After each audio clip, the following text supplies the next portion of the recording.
Salut, c'est Alain, le créateur d'entreprenez-vous.com. Alors, par les temps qui courent, là, au moment où je tourne cette vidéo, on est en plein confinement à cause du coronavirus. Et je me suis demandé si le sujet que je voulais évoquer dans cette vidéo était pertinent. Et finalement, je trouve que c'est exactement le bon moment où on se retrouve un peu face à soi-même, moins perturbé par plein de choses extérieures, à se poser les bonnes questions. Et aujourd'hui, justement, je voulais aborder le sujet de comment arrêter d'être débordé. Et bon, voilà, on le constate tous.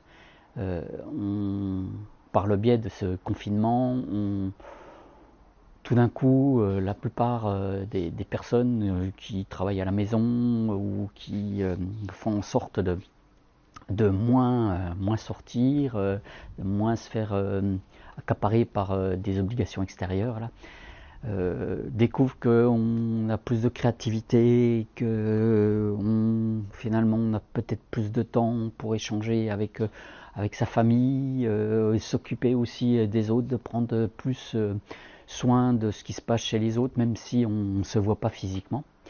Et donc, le sujet de cette vidéo, c'est comment arriver à être moins débordé. Alors j'ai choisi de se faire cette vidéo parce que c'est certainement le sujet vraiment phare que j'aborde le plus souvent durant mes accompagnements auprès de dirigeants et de décideurs. Là. Et c'est vrai à la fois pour les personnes qui se lancent, qui démarrent un projet, mais c'est également vrai pour des dirigeants qui ont une forte croissance, qui sont en pleine réussite. En fait, plus nous avons à faire et plus nous avons tendance à en rajouter dans la brouette. Là. Peut-être que parce que quand on se sent dépassé par ce qui est à faire, quand on a plein de décisions à prendre, quand on a des challenges à passer, nous avons tendance à croire qu'il faut finalement se retrousser les manches là et puis redoubler d'efforts, voilà, on va y arriver. Alors qu'en fait, à part des cas d'exception, c'est tout le contraire qu'il faudrait faire. Hein. Car le but n'est pas en faire toujours plus, mais plutôt de mieux répartir ces efforts-là sur ce qui a, par exemple, sur de l'impact, sur ce qui rapporte de la valeur, tout simplement parce que nos ressources, vos ressources là, sont limitées, que ce soit le temps est limité, mais aussi votre énergie est limitée. Alors autant utiliser tout ça le plus judicieusement possible. C'est ce qu'on pourrait appeler un bon effet de levier là. Et pour cela, je vous invite à reprendre le contrôle en revenant sur ce qui est essentiel pour vous, là, ce qui est essentiel pour votre famille, ce qui est essentiel aussi pour votre business, votre activité professionnelle. Un excellent indicateur pour cela est de détecter là où vous êtes dans la meilleure création de valeur, là, c'est-à-dire là où pratiquement personne d'autre que vous ne peut être meilleur dans ce que vous proposez. Là. Alors là, oui, je concède, hein, ce principe est toujours plus facile quand on a, on va dire, une structure, quand on a des équipes, quand on a des moyens financiers peut-être plus ou moins importants, et que cela peut être un peu plus difficile à appréhender quand on est solo entrepreneur, sans beaucoup de moyens, ou quand on démarre un projet là. Mais là, je ne vous incite pas à changer tout ça du jour au lendemain. Hein. Je vous invite juste à prendre conscience que peut-être que vous perdez beaucoup d'énergie sur des choses que vous n'aimez pas ou des choses que vous ne savez pas faire et en plus qui n'ont pas d'impact, d'importance et que vous pourriez les reporter à plus tard, que vous pourriez laisser de la place par exemple à ce qui fait rentrer concrètement de l'argent, hein, de la trésorerie pour en fait utiliser ensuite cela, tout ça, demain, après-demain, pour commencer à déléguer. Alors prenez le temps de vous poser un certain nombre de questions. Et la première question que vous pouvez vous poser, alors je vous dis pas d'arrêter la vidéo tout de suite, là, terminez la vidéo, puis après vous posez la question. Là. La question est la suivante, c'est dans tout ce que j'ai à faire, quelles sont les une ou deux actions qui vont avoir un vrai effet de levier là, sur ce que je veux produire. Et puis vous vous focalisez dessus. Alors parfois faire cet exercice est un peu difficile à faire tout seul, donc prenez un partenaire de progrès, hein, demandez-lui ou elle de vous aider à lister tout ce qui pèse dans votre vie. Là. tout ce qui vous prend du temps, tout ce qui vous prend aussi et surtout de l'énergie. Et puis demander à cette personne là, de vous aider à faire du tri, à vous donner un avis sur ce que vous pourriez laisser de côté, ce que vous pourriez reporter. Hein, ça peut être un mentor, un coach. Je vous laisse mes coordonnées quelque part là en dessous, là, si vous voulez me contacter, pas de problème. Mais ça peut être aussi tout simplement un partenaire, un associé, surtout une personne en qui vous avez vraiment confiance. Là. Et faites en sorte de ne pas avoir peur du jugement. Hein. La plupart des chefs d'entreprise, des décideurs, surtout des petites structures, sont dans ces cas-là. Hein.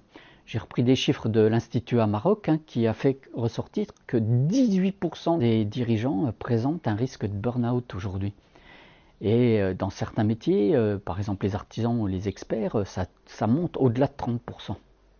Et c'est vrai aussi pour tout le monde, hein, pour les managers, mais aussi, on va dire, toutes les strates de salariés dans les entreprises. Tout le monde se sent de plus en plus débordé à l'heure actuelle. Alors, comme je le disais là, je suis en train de tourner cette vidéo au moment où on est en plein coronavirus, là.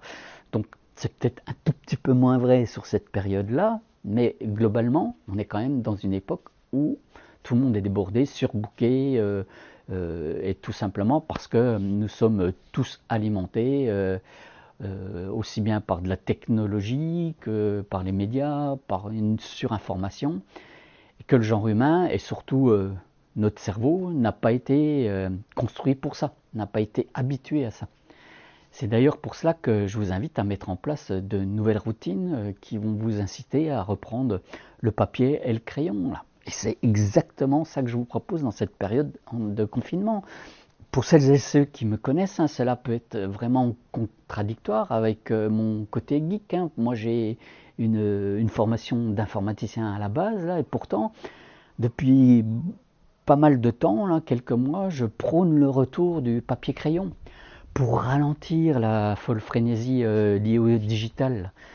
D'ailleurs, et c'est aussi sous le même argument que j'incite le plus de monde à se déconnecter des sources d'information telles que les médias et les réseaux sociaux.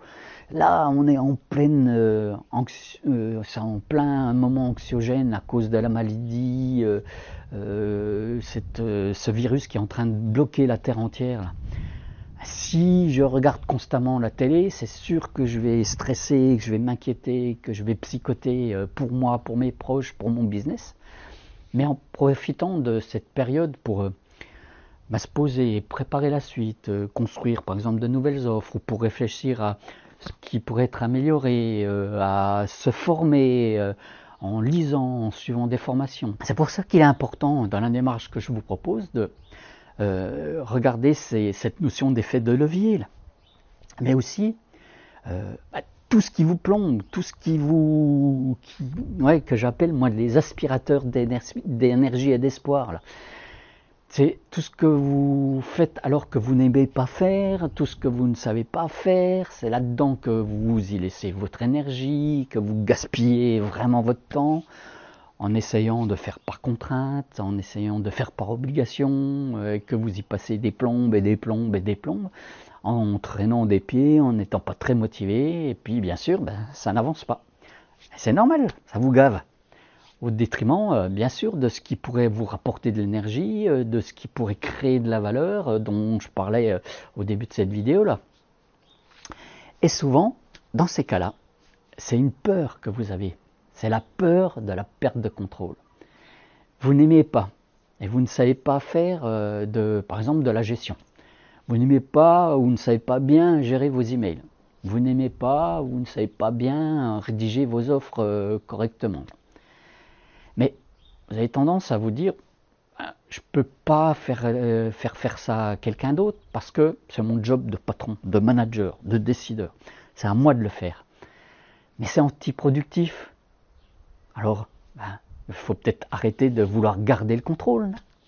Si vous lâchiez prise sur certains sujets. Et pour ça, faites juste un petit calcul, savoir ce que ça vous coûte par rapport à ce que cela vous rapporte, de continuer absolument à vouloir faire certaines choses. Et ce calcul, vous allez le faire pour votre business, mais faites-le aussi peut-être pour évaluer ce que cela vous coûte d'avoir de la non-disponibilité pour votre famille. Hein, vous voyez ici, l'idée, c'est de faire un calcul de ce que cela coûte par rapport à ce que cela rapporte. Et peut-être qu'à un moment donné, vous accepterez de laisser de côté, de ne plus faire ou de déléguer. C'est en acceptant d'être un peu plus vulnérable, un peu plus dépendant de d'autres compétences, que vous allez ainsi peut-être être de moins en moins débordé. Alors cette vidéo était un peu longue, mais j'espère que vous avez apprécié. Donc si c'est le cas, likez, partagez aussi, ça peut être intéressant d'avoir des échanges constructifs sur le sujet avec d'autres. Vous pouvez aussi mettre des commentaires sous cette vidéo. Et puis, comme d'habitude, on se retrouve très vite. Et puis en attendant, explorez votre vie, passez à l'action. Et puis surtout, changez cette réalité, même si elle est pesante à l'heure actuelle. Ciao, bye.